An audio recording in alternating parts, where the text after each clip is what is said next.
కాకుంటే ఇప్పుడు కళ్ళని దానం చేయమన్నప్పుడు వచ్చినటువంటి ఒక యాడ్ అనేది ఉంది. నెక్స్ట్ జన్మలో మీ కళ్ళతో ఈ ప్రపంచాన్ని చూడొచ్చు, అందమైన ప్రపంచాన్ని చూడొచ్చు అనేది. కళ్ళు అనేది it's a device. The only thing which perceives everything is the brain. బ్రెయిన్లో కూడా ఉన్న కాంప్లెక్స్ బ్రెయిన్ మ్యాటర్ కాదు కదా, దేర్ ఇస్ బ్రెయిన్ అనేది యాక్చువల్లీ ఒక ఎగ్జాక్ట్లీ మీ కళ్ళు రిజిస్టర్ చేస్తున్నాయి, దాన్ని బ్రెయిన్ పర్సీవ్ చేస్తుంది. Every kind of a sense you have, whether it is your hearing or whether it's your touch or your vision, all of them are functions of the brain, of the mind, which is a thought. And thought doesn't have form. So a thought అనేది మనకి ఇప్పటివరకు తెలియదు అదేంటో అసలు exactly why does a bunch of thoughts and feelings should have a human body అనేది నా one of the biggest questions నాకు. So అప్పుడు అది దానికి లేనప్పుడు మనకు అంత అన్సర్ట్ అయినప్పుడు ఉన్నవన్నీ ఎందుకో మంచిదని తీసుకెళ్ళిపోవడం బెటర్ నాతోనే. అందుకని నేను డొనేట్ చేయను. దెన్ వాట్ అబౌట్ డబ్బు? ఇప్పటిదాకా సంపాదించిన డబ్బుని ఏం చేస్తారు మరి? అది మీతో రాదు. Of course what ever might not have any value. నేను కూడా తీసుకెళ్ళాను కదా. అవును, తీసుకెళ్ళలేరు. నా బాడీ అంటే నేనేంటి మా అయితే నేను ఒక బిల్లో రాసి ఇక్కడ డొనేట్ చేయండి అని అలాంటివి చెప్పొచ్చు. అదే నేను డబ్బు కూడా చేయొచ్చు. అది చేయకపోయినప్పుడు they will send me as it is. But money and this మీరు చెప్పకపోయినా సరే it will rightfully go to whatever the legal aspect of the hereditary laws ఏదైతే ఉన్నాయో దానికి వెళ్తుంది. So I'm not in control of that.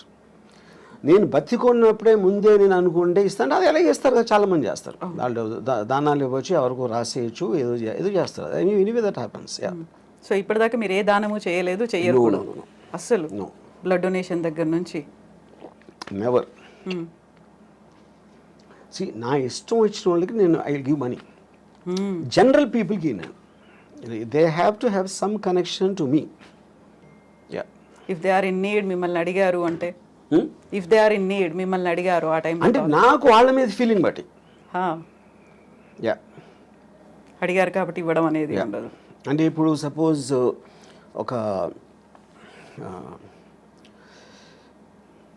అంటే ఇప్పుడు donation ఎప్పుడు మీరు ఒక వికలాంగులు లేకపోతే పేదలు లేకపోతే మన ఏమంటారు దాన్ని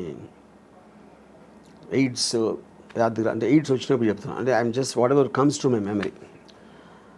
అలాంటి ఆస్పెక్ట్స్లో ఎందుకంటే ఒక జాయిలు ఉండాలి, ఒక ప్రజలకు సేవ చేసే. ఇప్పుడు నేను సేవ చేసేది కేవలం అందమైన అమ్మాయిలకి.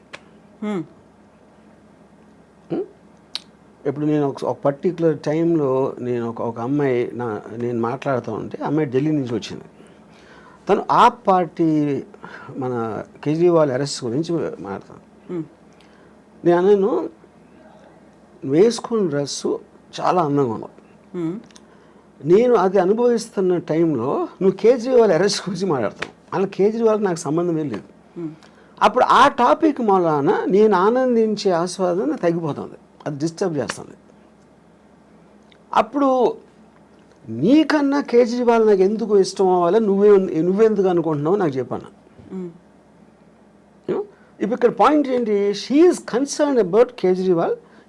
లేకపోతే ఢిల్లీ పబ్లిక్ ఏమవుతారు, బీజేపీ వాళ్ళు ఏదో మోసం చేస్తున్నారు, బీజేపీ వాళ్ళు కొట్టబానుతున్నారు, ఇది అది అని చెప్తే నాకు బీజేపీ సంబంధం లేదు, కేజ్రీవాల్ లేదు, ఢిల్లీ ప్రజలు కూడా లేదు, కానీ నువ్వంటే ఉంది. అప్పుడు ఎవరి మీద నాకు ఇష్టం, మీకు వికలాంగ ఇష్టం అన్నప్పుడు నాకు అందమైన అమ్మాయి ఇష్టం.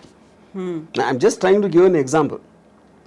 సో అప్పుడు నేను ఒక అమ్మాయి అందాన్ని కెమెరాలో బంధించడానికి నేను లక్షలు ఖర్చు పెడతాను. అదే లక్షలు వాళ్ళకి ఇవ్వచ్చు కదా, స్కూల్ కట్టేసేది కదా అంటే నేను చేయను.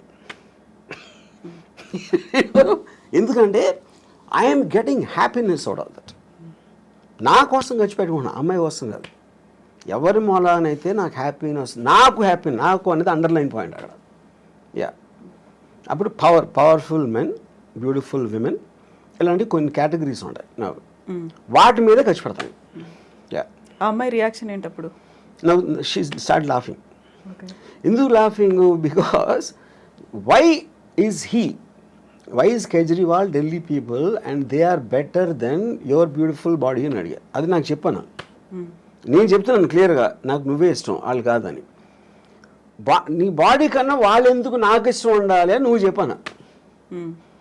Maybe in the way I talked and all that she suddenly started laughing. ఎందుకంటే ఆన్సర్ చెప్పలేక. సో కేజ్రీవాల్ గురించి వాటి గురించి అసలు మిమ్మల్ని అడగొద్దు, పాలిటిక్స్ గురించి దేని గురించి. Unless I'm interested. I might have been interested in suppose మన వైసీపీ దాంతో మన once the election is I'm film maker. ఆ ఫిల్మ్ మేకర్ నేను అనుకుందో తీసాను, అయిపోయింది, ఎలక్షన్ అయిపోయింది, రిజల్ట్ వచ్చింది. So I'm off that. అంటే ఒక పర్టికులర్ సినిమా తీస్తున్నప్పుడు ఆ సినిమాకి సంబంధించిన టాపిక్లో కాన్సన్ట్రేట్ చేస్తాను. సత్య తీసినప్పుడు I was very much in to the underworld for example. 26/11 తీసినప్పుడు టెర్రరిజం. ఇంకోటి ఏదో తీసినప్పుడు ఆ పర్టికులర్ సినిమా ఉన్న మూడ్లో నా కాన్సన్ట్రేషన్ అనేది డైవర్ట్ అవుతూ ఉంటుంది ఆ మ్యాటర్ బట్టి. యా. సో ఇప్పుడంతా శారీ మీదే ఉందా? బికాజ్ కరెంట్ ప్రొడక్షన్ కనుక. యా. ఆ తర్వాత మళ్ళీ ఆ మూడ్ మారుతుంది. మారచ్చు. సో రంగీళ తీసినప్పుడు అదొక రకమైన మూడ్లో ఉన్నారు. అంటే మన మైండ్ స్టేట్ ఆ వర్క్లో ఉంది కాబట్టి దానికి రిలేటెడ్ సబ్జెక్ట్స్ మీద ఆటోమేటిక్గా మీకు అటెన్షన్ ఎక్కువ ఉంటుంది. యా. సో ఈ సినిమాలు తీసిన ప్రతి దాంట్లో కూడా అమ్మాయే కనిపిస్తుంది, అమ్మాయి డ్రెస్సింగ్ కనిపిస్తుంది, అమ్మాయిలో ఉన్నటువంటి ఆ బ్యూటీ అనేది కనిపిస్తుంది.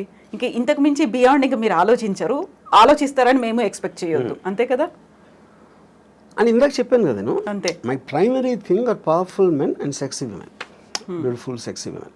యూనో దానికి రిలేటెడ్ మ్యూజిక్ ఉండొచ్చు, దానికి రిలేటెడ్ ఇంకా ఏదో ఒక కాంటెక్స్ట్ ఆఫ్ సమ్ షూటింగ్ ఒక సీన్ అలాగే, but all of them are again coming back to the same thing.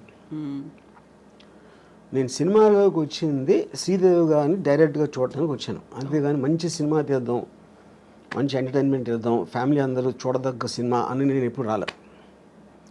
అలాంటి సినిమాలు ఏదో వచ్చి ఉంటే అది బై ప్రోడక్ట్గా వచ్చినాయి, కానీ అది నా మెయిన్ ఇష్యూ కాదు. ఫోకస్ కూడా పెట్టలేదు. నా యాక్చువల్ ఫస్ట్ ఇంటర్వ్యూలోనే నేను చెప్పాను, నాకు సినిమాల్లో నేను వచ్చింది Amitabh Bachchan's gun and Zeenat Aman's thighs అని చెప్పాను. నన్ను ఫస్ట్ సినిమాకి అట్రాక్ట్ చేసింది ఈ రెండు. యా. సో ఇప్పుడు శ్రీదేవి, అందుకని నా బయోగ్రఫీ గన్స్ అండ్ థైస్ అని పెట్టిన పేరు. అవును. శ్రీదేవి మీద ఇష్టం, బోనీ కపూర్ ప్రొడ్యూస్ చేస్తారు, జాన్వీ కపూర్తో తీయమంటే తీస్తారా? ఎందుకు? నాకు Janhvi Kapoor I don't connect to her.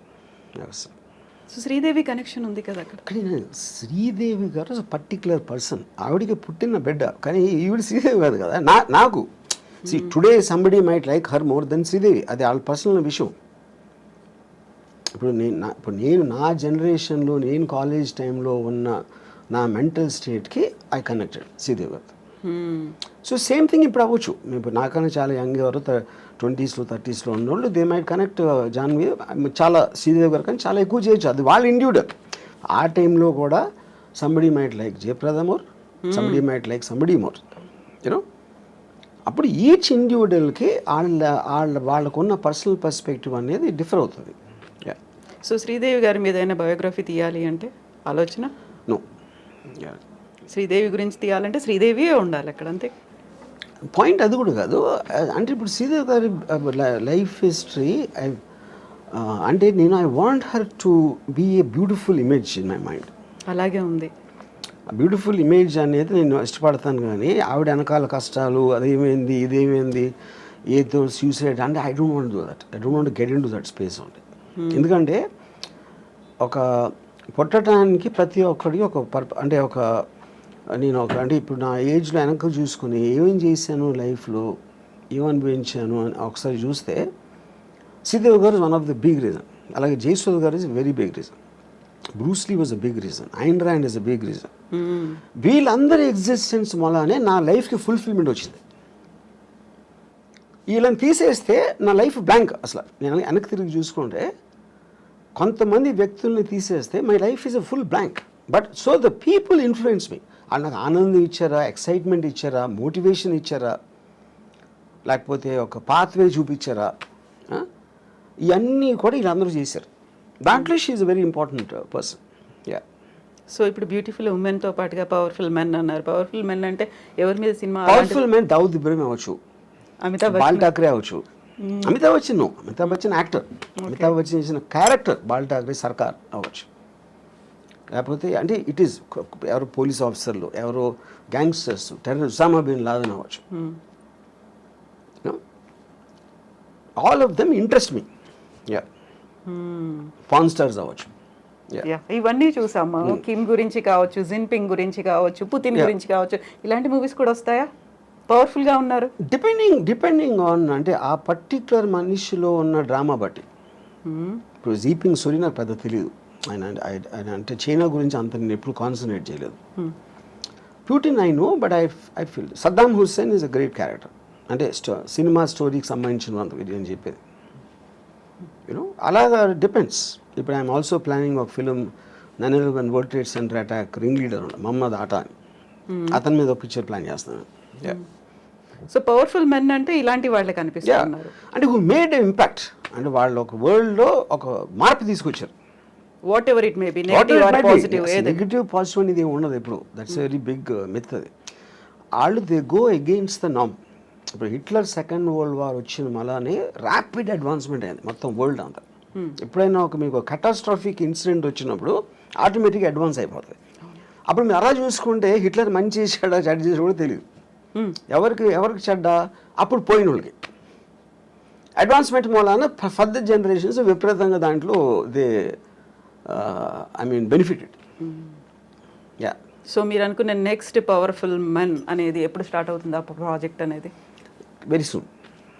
Okay, after sorry తర్వాత.